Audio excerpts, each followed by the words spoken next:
Secular గా చెప్పుకునే ప్రతి హిందువు ఈ దారుణం చూడండి.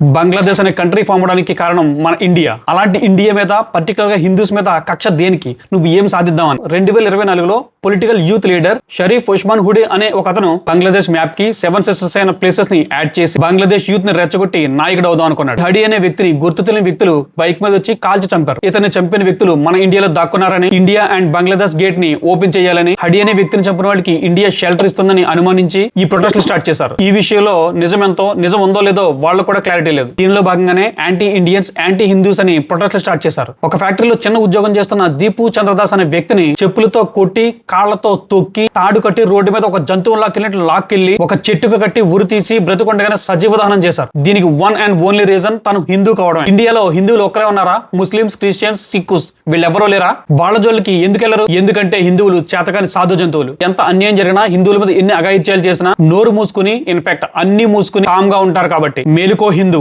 లేదంటే నీ మనుగడే కష్టం అయిపోతుంది. జై హింద్, జై భారత్, జై భవానీ.